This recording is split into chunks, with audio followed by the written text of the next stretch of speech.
Praise the Lord. கர்த்தரும் இரட்சகருமாகிய இயேசு கிறிஸ்துவின் இனிய நாமத்தினாலே உங்களுக்கு என் அன்பின் வாழ்த்துக்கள். இந்த புதிய நாளை காண செய்த தேவனுக்கு ஸ்தோத்திரம் உண்டாவதாக. கர்த்தருடைய கிருபை உங்கள் அனைவரையும் சூழ்ந்து கொள்வதாக. ஆதியாகமம் 45வது அதிகாரம் 10வது வசனம். நீரும் உம்முடைய பிள்ளைகளும் அவர்களுடைய பிள்ளைகளும் உம்முடைய ஆடு மாடுகளோடும் உமக்கு உண்டாயிருக்கிற யாவற்றோடும் கோசேன் நாட்டில் வாசம் பண்ணி என் சமீபத்தில் இருக்கலாம். கர்த்தருடைய பரிசுத்த நாமம் மகிமைப்படுவதாக. யோசேப்பு தன்னை தன் சகோதரர்களுக்கு யாரென்று வெளிப்படுத்தின போது எல்லாரும் அழுகிறார்கள். சகோதரர்கள் குற்ற மனசாட்சியோடு நிற்கிறாங்க.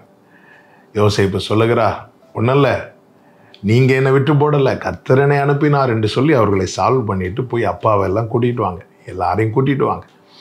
நீங்கள் வந்து எங்கே இருக்கலாம் என்று சொல்லுகிறார் என்றால், கோசே நாட்டில் என் சமீபத்தில் இருக்கலாம் என்று யோசேப்பு அவர்களிடத்திலே சொல்லுகிறார். நீங்கள் வாங்க, வந்து கோசேனில் இருங்கள் என்று சொல்லுகிறார். கோசேன், கோஷேன் அப்படின்னாலே என்ன அர்த்தம்னா டிராயிங் நியர், நெருங்கி வருகிற அனுபவம். என கேட்டுக்கொண்டிருக்கிற அன்பு சகோதரா சகோதரி, இந்த நாளிலே கர்த்தர் இந்த வார்த்தையை கொண்டு தான் நம்மோடு இடைபடுகிறார். நாம் எங்கே இருக்கிறோம், எப்படி இருக்கிறோம் என்பதில் ரொம்ப கவனமாக இருக்க வேண்டும். தேவனை விட்டு தூரம் போகக்கூடிய சூழ்நிலைக்குள்ளே நாம் இருக்கிறோமா, அல்லது இன்னும் நெருங்கி வருகிற நிலையிலே நாம் இருக்கிறோமா? கோசேனின் அனுபவம் என்பது அவரிடத்தில் நெருங்கி வருகிற, சமீபமாய் வருகிற அனுபவம்.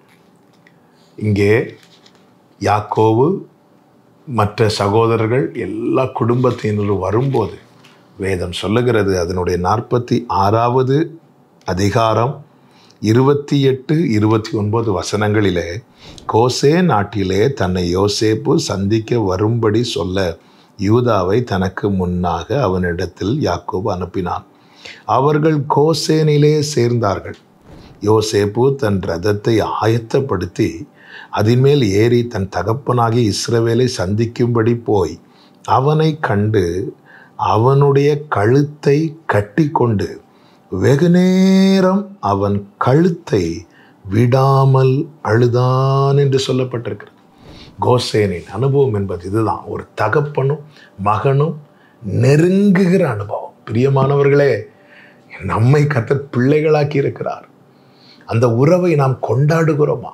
அவருக்கு சமீபமாய் இருக்கும்படியாய் நாம் தேவ சமூகத்திலே காணப்பட வேண்டும். இன்னும் சொல்ல வேண்டுமானால், கோசேன் என்பது, நான் ஆவிக்குரிய கண்ணோட்டத்தோடு சொல்லுகிறேன், அவருடைய சமீபம். அவருக்கு சமீபமாய் நம்மை நெருங்க வைக்கிற இடம். இந்த இடத்துல பார்த்தீர்களா, எங்கெங்கெல்லாமோ இருந்தாங்க. யோசேப்பு எகிப்தில் இருந்தார், யாக்கோபு இன்னொரு இடத்துல இருந்தார். அப்பா பிள்ளை தான், ஆனால் 2 பேரையும் பார்க்க முடியவில்லை, பேச முடியவில்லை, பழக முடியவில்லை. இப்பொழுது கோசேனிலே வந்தபோது அப்பா பிள்ளை 2 பேரும் மாறி மாறி கட்டி அணைத்து ரொம்ப நேரம் கழுத்தை கட்டி கொண்டு அழுதார்கள் என்று வேதத்தில் சொல்லப்பட்டிருக்கிறார். அப்பா பிள்ளை, அப்பா பரலோகத்தில் இருக்கிறார், பிள்ளைங்க நம்ம பூமியில் இருக்கிறோம். ஆனால் அந்த உறவை அனுபவிக்க முடியாமல் இருக்கிறோம்னா நம்ம எங்கேயோ இருக்கிறோம்னு அர்த்தம்.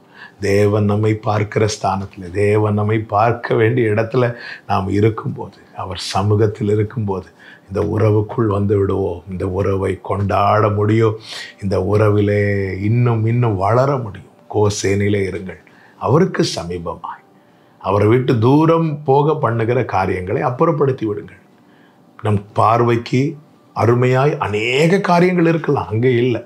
நான் எங்கே இருக்க வேண்டியவன்? கோசேனில் இருக்க வேண்டியவன், அவருக்கு சமீபமாக இருக்க வேண்டியவன், அவர் சமூகத்தில் இருக்க வேண்டியவன். இயேசு கிறிஸ்துவுக்கு 12 வயதான போது எருசலேம் தேவாலயத்துக்கு போகிறாங்க. அவர் அங்கேயே இருந்து விட்டார் என்று வேதம் சொல்லுகிறது. பிள்ளையை காணாமல் யோசேப்பு மரியாளும் தேடி இயேசுவினிடத்தில் வந்து, ஏன் இப்படி பண்ண அப்படின்னு கேட்கும்போது இயேசு சொன்ன வார்த்தை என்ன தெரியுமா? என் பிதாவுக்கு அடுத்தவைகளில் நான் இருக்க வேண்டியதென்று நீங்கள் அறியீர்களா என்று கேட்கிறார். நான் இங்கே தான் இருக்க வேண்டியவன். என் பிதாவுக்கு அடுத்தவைகளில் நான் இருக்க வேண்டும். அப்பாவுக்கு சமீபமாக இருக்கணும். இதுதான் கோசேனின் அனுபவம். கர்த்தர் நம்மை அப்படியே நிலைநிறுத்துவாராக. ஜெபிக்கலாமா? எங்கள் நல்ல தகப்பனே, இரக்கமுள்ள பிதாவே, நீர் இந்த நாளில் எங்களோடு பேசின நல்ல வார்த்தைகளுக்காய் நன்றி. உமக்கு சமீபமாயிருக்க, உங்க சமீபத்துல நெருங்கி வர எங்களுக்கு கிருபை செய்யும். இயேசுவின் நாமத்தில் பிதாவே, ஆமென்.